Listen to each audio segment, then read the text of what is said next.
Hello everyone, आप सबका स्वागत है मेरे यूट्यूब चैनल ई लर्न आइडिया में। आज का जो हमारा क्लास है टर्नर थ्योरी या फिर जो भी लेथ मशीन के ऊपर जो वर्क होता है उसके जो कटिंग टूल्स होते हैं, कटिंग टूल्स के बारे में हम जानकारी देंगे। तो यहाँ पर आप देख सकते हैं अलग अलग कटिंग टूल्स है, कार्बाइड टूल है और हाई स्पीड स्टील के टूल है। लेकिन जब हम कोई भी ऑपरेशन करते हैं तो ऑपरेशन के अनुसार कटिंग टूल का आकार बदल जाता है, उसके बाद उसका नाम भी बदल जाता है। लेकिन जब कोई जैसे हाई स्पीड स्टील के टूल के सहायता से हम कटिंग कर रहे हैं तो नॉर्मली टूल कैसा होता है, नॉर्मली टूल यहाँ पर आप देख सकते हैं इस साइज का ऐसा ही होता है। जो टूल बन के आता है मतलब जब नॉर्मली नया टूल होता है तो इस आकार में ही होता है, इसका कोई शेप नहीं होता है, सिर्फ ये रेक्टेंगुलर होता है। यहाँ पर देख सकते हैं चारों साइड से स्क्वायर है और लंबाई में है और इसका शेप एज पर ऑपरेशन के अनुसार हमें ग्राइंडिंग करके इसका शेप देना पड़ता है। उसके बाद इसका नाम चेंज हो जाता है। जैसे इसके मान लीजिए इसके ऊपर अगर हम वी शेप ग्राइंडिंग करेंगे तो ये वी टूल हो जाएगा, अगर इसके ऊपर हम पार्टिंग टूल ग्राइंडिंग करेंगे तो ये पार्टिंग टूल हो जाएगा। लेकिन जब भी कोई नया टूल आता है तो टूल हमारा इसी आकार में होता है, इसमें कोई शेप नहीं होता है नॉर्मली। और इसका साइज होता है, एक स्टैंडर्ड साइज होता है। जैसे यहाँ पर आप देख सकते हैं ये 3/8 इंटू 3/8 इंटू 4 इंच, मतलब 3/8 इंच, मतलब ये इंच में दिया है ये साइज।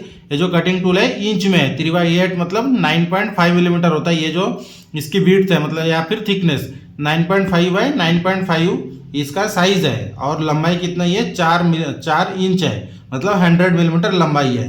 ये होता है कटिंग टूल का स्टैंडर्ड साइज जो इसके ऊपर लिखा होता है और इसका मटेरियल भी लिखा होता है। जैसे यहाँ पर आप देख सकते हैं HSS मतलब हाई स्पीड स्टील है, इसका मटेरियल है हाई स्पीड स्टील और इसका ये साइज लिखा होता है। उसके बाद जैसे ये नॉर्मली हमारा एक कटिंग टूल हो गया, इसके बाद जैसे अलग अलग टूल होते हैं अलग अलग ऑपरेशन करने के लिए।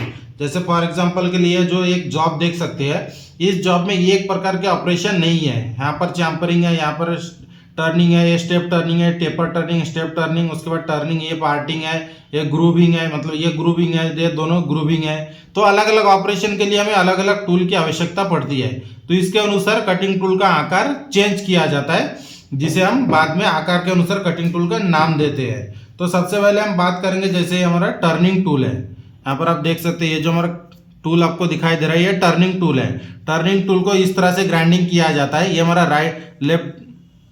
राइट हैंड कटिंग टूल है। ध्यान में रखें कि राइट हैंड कटिंग टूल में लेफ्ट हैंड कटिंग एज होता है और लेफ्ट हैंड कटिंग टूल में राइट हैंड कटिंग एज होता है। ये बहुत ही इंपॉर्टेंट है। ये जो हमारा राइट हैंड कटिंग टूल है लेकिन इसका कटिंग एज कहाँ पर है, लेफ्ट साइड में। तो ये हमारा लेफ्ट हैंड जो राइट हैंड कटिंग टूल है इसका कटिंग एज लेफ्ट साइड में बना होता है, कभी भी ये बात ध्यान में रखें। तो ये हमारा टर्निंग टूल है। टर्निंग टूल के साथ हम फेसिंग भी कर सकते हैं, turning, step turning, taper turning, ये जो जितने भी टर्निंग वाले ऑपरेशन है हम इस कटिंग टूल के सहायता से कर सकते हैं।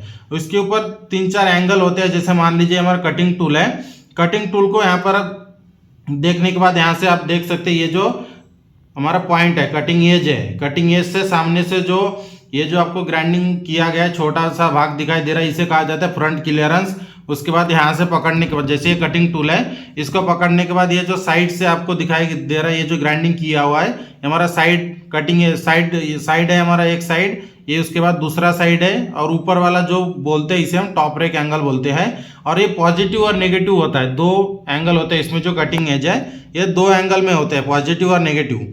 जैसे मान लीजिए जो ये हमारा ऊपर वाला जो कॉर्नर है तो ये इसके अगर पैरेलल ये जो हमारा कटिंग एज है और ये वाला पीछे वाला जो शांक वाला पार्ट है इसका जो अगर इससे पैरेलल अगर हमारा जो कटिंग एज रहता है तो हमारा पॉजिटिव होता है। और कभी कभी क्या होता है कि जब हम इसको ग्राइंडिंग करने जाते हैं ग्राइंडर मशीन पे तो इसका कटिंग एज नीचे डाउन हो जाता है, तो अब हमारा ये कटिंग टूल का एंगल नेगेटिव में बन जाता है। तो ये 3-4 एंगल होते हैं जो नॉर्मली कटिंग टूल होते हैं उसके ऊपर इस तरह से ग्राइंडिंग किया जाता है। तो ये हमारा हो गया टर्निंग टूल। उसके बाद जैसे मैंने स्टार्टिंग में बताया था कि नॉर्मली जो साइज जो टूल आते हैं वो इस तरह से होते हैं। इसका भी अलग साइज है, 1/2 इंच बाय 1/2 इंच है, मतलब ये 12 बाय 12 मिलीमीटर है इसका जो थिकनेस, इसका भी लंबाई 4 इंच है। तो ये हमारा एक टर्निंग टूल है। उसके बाद आता है ये जो हमारा यहाँ पर आप देख सकते हैं ये 1/4 का टूल है, 1/4 यहाँ पर साइज देख सकते हैं। जो भी कटिंग टूल हम आपको दिखा रहे हैं पूरे इंच में इसका साइज दिया गया है। 1/4 इंटू 1/4 मतलब 6/6 मिलीमीटर इसका जो साइज है मिलीमीटर में, और इंच में 1/4 इंटू 1/4 है।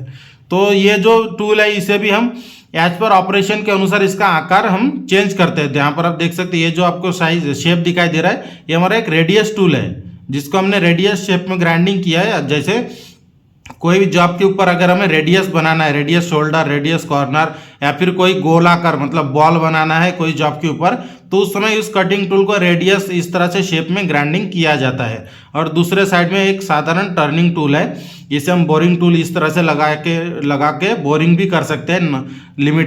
लिमिट मतलब कोई भी लिमिटेड लंबाई तक हम इसके सहायता से बोरिंग भी कर सकते हैं। वो सेटिंग आपको करना होता है। जैसे कटिंग टूल के सबसे इंपॉर्टेंट होता है लेथ मशीन के ऊपर कटिंग टूल की ग्राइंडिंग और उसकी सेटिंग। टूल पोस्ट में आपको उसको किस तरह से सेट कर रहे हैं आपके ऑपरेशन के अनुसार, ये बहुत ही इंपॉर्टेंट होता है। तो यहाँ पर आप देख सकते हैं हमारा रेडियस टूल हो गया। उसके बाद आता है यहाँ पर आप देख सकते हैं और एक टूल है पार्टिंग टूल या फिर ग्रूविंग टूल। ये दोनों कंबाइंड टूल है, या फिर स्क्वायर थ्रेडिंग टूल।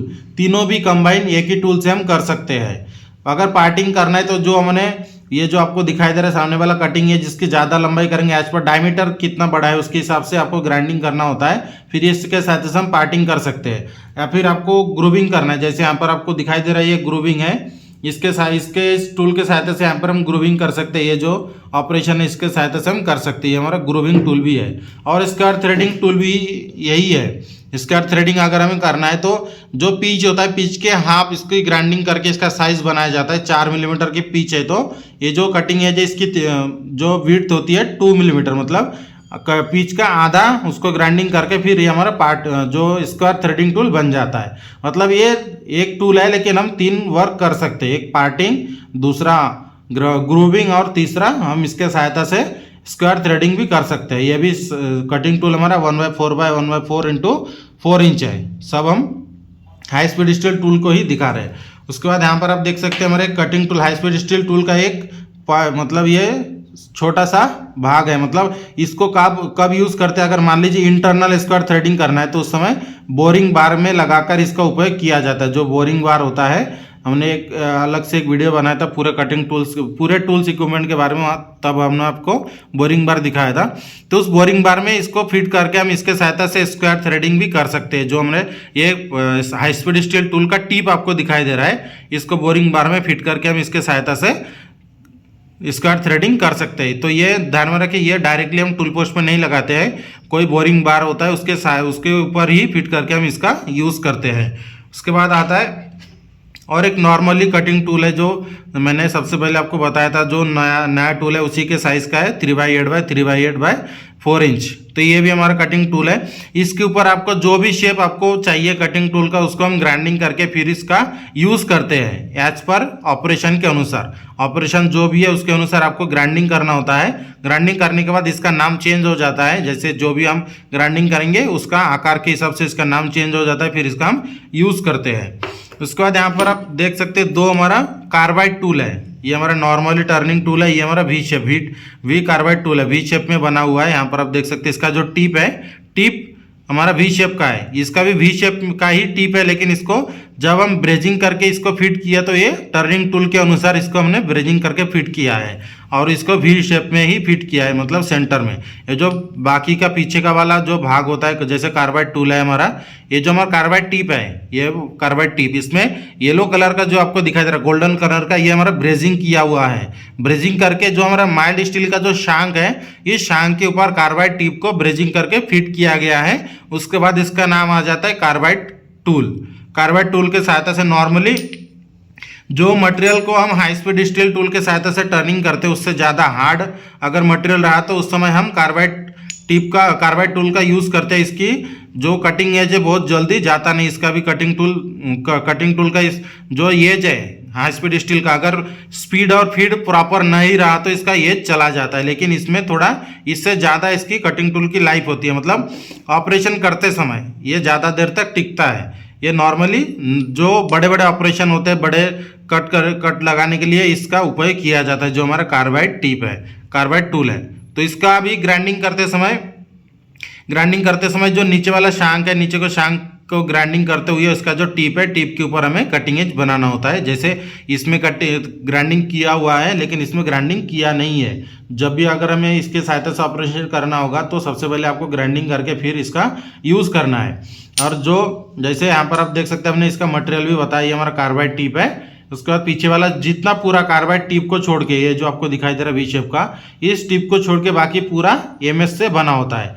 और कटिंग टूल जो हमारा कार्बाइड टूल है वो ऑपरेशन के अनुसार अलग अलग इसमें भी बनता है, अलग अलग आकार में भी बनता है, बोरिंग टूल भी बनता है, थ्रेडिंग टूल भी बनता है। मतलब ऑपरेशन के अनुसार हम अलग अलग कार्बाइड टिप भी अब उपलब्ध होते हैं। मतलब नॉर्मली जैसे मैंने बताया था कि जो हमारा हाई स्पीड स्टील टूल जो होता है वो नॉर्मली इस शेप में आता है, लेकिन जो हमारा कार्बाइड टिप होता है वो अलग अलग शेप में भी बनाया जाता है डायरेक्टली। इसमें ग्राइंडिंग करके शेप चेंज नहीं करते हैं हम, जो शेप में ब्रेजिंग किया हुआ होता है उसी शेप में हम कटिंग टूल को बनाते हैं। इस तरह से आज का जो हमारा क्लास था कटिंग टूल के बारे में, और लास्ट में थोड़ा एडिशनल जानकारी यहाँ पर आप देख सकते हैं। इसे कहा जाता है सेंटर ड्रिल। सेंटर ड्रिल इसे कहा जाता है जब भी हम कोई भी बिटवीन सेंटर में जॉब को पकड़कर ऑपरेशन करते हैं तो उसमें सबसे पहले सेंटर ड्रिलिंग किया जाता है, उसके बाद सेंटर सपोर्ट देते हैं। तो उस समय इस ड्रिल का उपयोग करके हम सेंटर ड्रिलिंग करते हैं, तो इसे कहा जाता है सेंटर ड्रिल। दोनों तरफ से इसके दोनों तरफ से हम ड्रिलिंग कर सकते हैं। सामने वाला पॉइंट ड्रिलिंग है, उसके बाद पीछे वाला काउंटर सिंकिंग है। तो इसमें दो कटिंग है जो बने होते हैं, ये जो नॉर्मल है उसके पीछे वाला भी, तो इसे कहा जाता है सेंटर ड्रिल। इसका भी अलग अलग साइज का होता है, जैसे 1/8 इंटू 5/16 इसका साइज है। 5/16 इसका डायमीटर है, 1/8 इसका ये सामने वाला डायमीटर है। मतलब इसमें दो कटिंग एज होते हैं, यहाँ पर आप देख सकते हैं सामने वाला और इसके पीछे वाला, तो इसलिए इसका दो साइज दिया जाता है, 1/8 इंटू 5/16। तो इस तरह से आज का जो हमारा क्लास था कटिंग टूल के बारे में पूरी जानकारी, जो भी हमारे पास कटिंग टूल अवेलेबल है और कौन से कटिंग टूल को किस तरह से यूज़ किया जाता है और मटेरियल और उसका आकार के हिसाब से हमने आपको पूरे डिटेल में जानकारी दिया है। और इसी तरह के रेगुलर इंपॉर्टेंट क्लास के लिए हमारे चैनल को सब्सक्राइब करके बेल आइकन को दबाएं, ताकि हमारे वीडियो की नोटिफिकेशन आपको टाइम पर मिलते रहे। मिलते हैं अगले के इंपॉर्टेंट क्लास के साथ।